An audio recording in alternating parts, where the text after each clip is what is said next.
بسم الله الرحمن الرحيم، والصلاة والسلام على أشرف المرسلين سيدنا محمد النبي الأمي الكريم، وبعد. أهلا بيك، يا رب تكون بخير وصحة وعافية.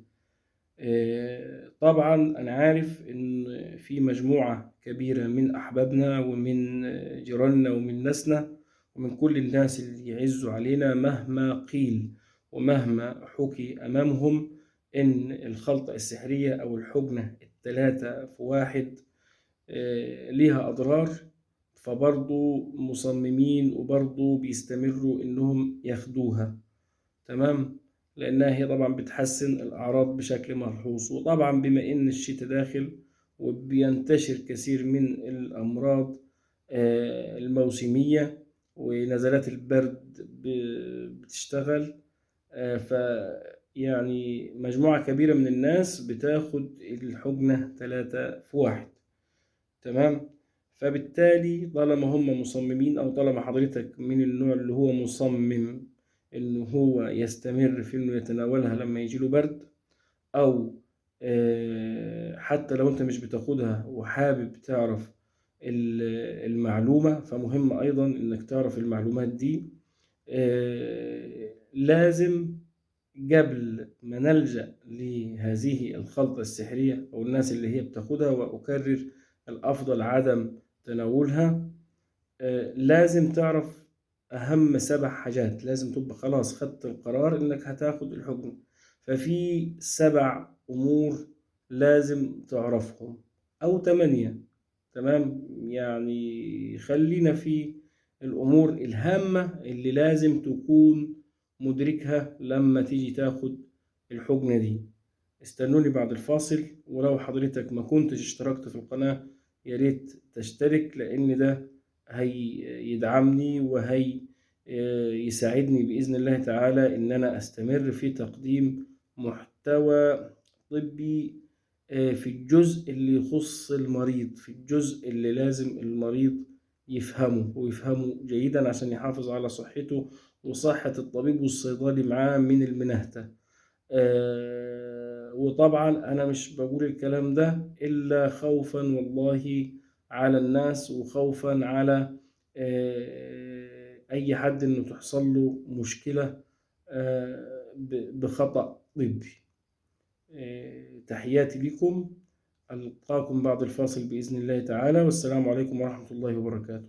بسم الله الرحمن الرحيم، والصلاة والسلام على أشرف المرسلين سيدنا محمد النبي الأمي الكريم، وبعد.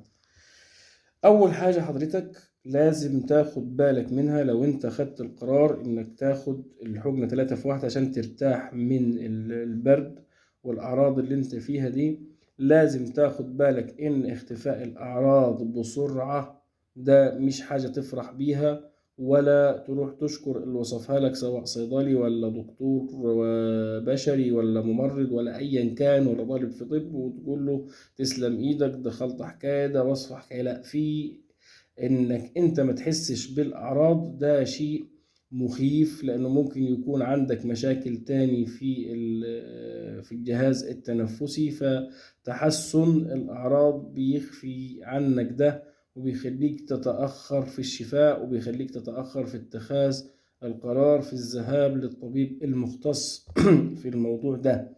زي بالظبط كده في مثل اغلب الناس عارفينه، الموضوع الزايدة، او ناس كتير عارفينه، بيقول لك ما تديلهاش مسكن. هتلاقي حتى ناس من العامة تعرف هذا الكلام، او اقصد من غير متخصصين، يعني عامة بالنسبة لهذا المجال. ما يعني يحذر من وصف المسكن لانه بيخفي الالم، فبالتالي ممكن يحصل فيها انفجار في الزايدة. فزي كده قصة الحجنة 3 في 1 ما تفرحش، يعني خلي بالك لو انت اصلا مريض ضغط، مريض مرض معين، بيجي لك التهاب رئوي، بيجي لك اي شيء، فتحسنك او تحسن الاعراض عندك ده مش شيء نفرح بيه، لازم ناخد حذرنا، ودي اول نقطة. النقطة التانية طبعا نوعية المسكن، والمسكن بالذات، لأن أغلب الناس لما بتحذر من المضاد الحيوي ومقاومة البكتيريا والكلام ده والكورتيزون اللي فيها. طبعا التلاتة في واحد عبارة عن 3 حاجات: مسكن ومضاد حيوي وديكسا أو كورتيزون.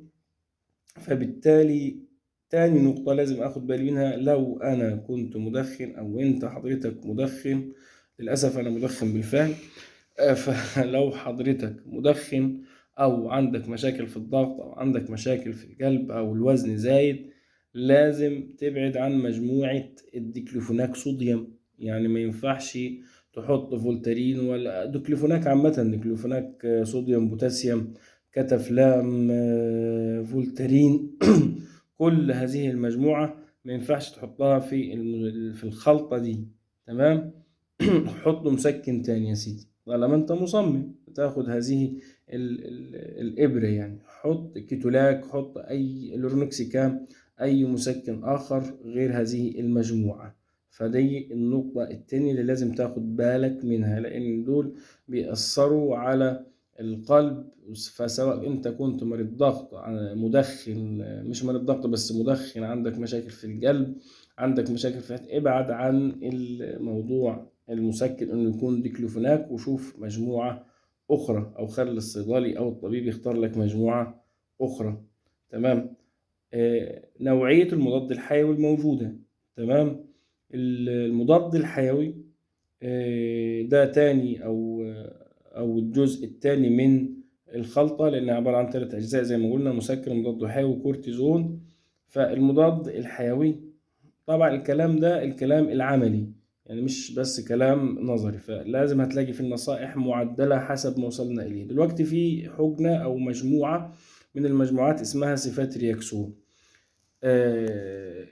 أو المادة الفعالة بتاعتها سيفاترياكسون صوديوم. مع احترامنا طبعا لكل الدكاترة اللي بيكتبوها وكل الناس اللي بتوصفها وكل الناس اللي واثقة فيها، أنا بقول لك للأمانة حاول تبعد عن المجموعة دي وتختار مضاد حيوي آخر أحسن لك، يعني ده أفضل ليك. تمام. قال لك الدكتور أو قال لك صيدلي آخر فكل مؤتمن على اللي عنده، لكن أنا بالنسبة لي ابعد عن المجموعة دي. هي أصلا الحقنة التلاتة في واحد أو الخلطة السحرية دي أساسا شيء غلط، فكمان أنا أحط فيها سيفاتريكسون طبعا ده ما ينفعش. لكن لو اضطريت إن أنا خلاص خدت القرار إن أنا هاخدها وهو شايف إن هو مش مرتاح غير بيها أو أيا كان، حط مجموعة تاني، حط مجموعة السيفوتاكسيم صوديوم، سواء سيفوتاكس اللي حضراتكم شايفينه ده أو زورين أو أي مادة تانية. وابعدوا عن الريميتاكس برضو. بص والله مش عارف أقول لكم إيه. يعني حاول تختار المضاد الحيوي مع صيدلي أو مع طبيب، أو لو ما تيسرش ذلك وأنت من النوع برضو اللي بيسأل المساعد وده ما حبذهوش، فافتكر الفيديو ده، ارجع للفيديو ده، حط أي يعني بص كده المجموعة دي سواء سيفاتريكسون أو سيفاكسون أهو معذرة. تمام. أو أي حاجة المادة الفعالة. يعني دايما يا جماعة اجروا الاسم اللي من تحت، هو ده اسم الدواء اللي هيدخل جسمك. تمام. ما تاخدهاش، خد أي مضاد حيوي آخر. تمام. و أفضل لك وأأمن لك من مجموعة السيفاتريكسون. وأيضا تأكد إنك أنت بتشتري من دواء غير مغشوش بأي طريقة، تتأكد. دي تالت نقطة. تمام. وبرضه لازم تاخد بالك في تالت نقطة قبل ما أنتقل للنقطة الرابعة: ما ينفعش تعتمد على اختبار الحساسية. يعني لو أنت هتاخد الحقنة أول مرة ما فيش حاجة اسمها اختبار حساسية، لازم تعمل حسابك إنه وارد يحصل حساسية أو أي شيء كرد فعل حتى لو عملت اختبار حساسية والنتيجة بتاعته سلبية أو ما عندكش حساسية من المادة دي. تمام. رقم 4: الديكساميثازون أو الكورتيزون اللي بيتخلط معاها، ده بيؤثر بشكل ملحوظ على الجهاز المناعي. فبالتالي أنت كل عدوى هتلاقي جسمك يعني بسرعة يظهر عليه التعب وما فيش مناعة كويسة عند حضرتك. فبالتالي تاخد بالك من قصة المناعة. يعني مثلا انت لو كنت خدت الحقنة دي مرة واتنين يفضل انك انت ما تاخدهاش، ما تحطش حتى الدكسة او تقللها او اي فكرة، انك انت بس تترك الموضوع الديكساميثازون. فتخلي بالك برضو لو انت مريض ضغط او قلب أو شيء من هذا القبيل. تمام. يفضل إنك لو رقم 5، يفضل إنك لو مش هتاخد الحقنة في مكان حد يقدر ينقذك فيه زي المستشفى، وتكون مستشفى فيها الأدرينالين والكلام ده، يفضل إنك تاخد الحقنة عضل. يعني هتضرب الحقنة في الصيدلية، هتضرب الحقنة في عيادة، في أي مكان، لا خدها عضل طالما ما فيش أو مش متوفر الأجهزة أو متوفر الطبيب أو أقصد الجرعات يعني بتاعت الأدوية اللي هتنقذك، والأجهزة أيضا اللي هتنقذك لو حصل تحسس. فبتبقى طبعا وارد إنه يحصل من العضل، لكن أهو مش هيكون زي الوريد. تمام. خلي بالك هما مش شكل واحد. يعني انت سابع نقطة او سادس نقطة هنتكلم عنها، هما مش شكل واحد، هما عبارة عن مضاد حيوي وكورتيزون ومسكن بالبلدي كده. فطبعا كل صيدلي او كل صيدلية او كل طبيب احيانا ايضا بتتكتب في الروشتات انها بيختار حسب الشركة اللي هو مرتاح لها، وحسب أمانته إن هو شايف دي فعالة أكتر أو دي بتجيب فاعلية أكتر. فممكن أنت تروح تكرر بعد كده فتقول لا ده السنة اللي خدتهم السنة اللي فاتت غير دول، ده أو السعر مختلف، فيبدأ يحصل نوع من الشك. لا خلي بالك أيضا إنهم هم مش نوع واحد، ده مجموعة كبيرة جدا من الأنواع والشركات، يعني كأسماء علمية مختلفين وكمان كأسماء تجارية مختلفين. تمام. يفضل تامن حاجة أو سابع حاجة، معلش تهت مع حضراتكم، إنه الأطفال ما ياخدوهاش لأي سبب من الأسباب. يعني ممكن أهو البالغ الأدلت لو عنده شغل عنده حاجة وهو حاسس إنه دي هي اللي هتريحه وخد القرار، وأنا بكرر لا ما ينفعش تاخدها، لكن لما خدت القرار إنك تاخدها كمان اتصرف صح، لأن السبع نقاط دول زي قصة المسكن وزي قصة المضاد الحيوي ممكن يودوا في 60 داهية، بعد الشر على حضراتكم يعني. آخر حاجة الشخص اللي هيضرب الحقنة، تمام، يا ريت تخلي جنبك الكحول وتعقم ايدك، لانه ده برضو عبارة عن عدوى. ممكن معلش لو كنا فكرنا الناس بكورونا والكلام ده، فتحافظ على نفسك انك انت ما تتعديش، تحافظ على نفسك انك انت تاخد بالك من المعلومات دي، مش مجرد انك انت تضرب الحقنة، لانه غالبا اللي بيضرب له الحقنة مش هيبقى مركز في هذه المعلومات، او حتى اكيد في ناس مش هتكون مركزة فيها. فبالتالي انت اللي بتضرب الحقنة على الاقل خد بالك بحيث انك انت ما تتعديش منه، وايضا انك انت ممكن تحصل لك مشكلة قانونية لو حد حصل له حاجة بعد الشر بسببك. وطبعا انت نيتك خير ونيتك انك انت تساعد في شفائه. ده كان موضوع حلقة فيديو النهاردة، او بعض او اهم النقاط اللي تخص الحقنة السحرية الثلاثة في واحد. لو انت خلاص خدت القرار انك انت تاخدها، فلازم تخلي بالك من النقاط اللي احنا ذكرناهم دول. ودول طبعا سرنجتين، سرنجة 3 وسرنجة 5 عشان تغير السن لو حضرتك ايضا خدت القرار انك تاخد او تتناول هذه الخلطة.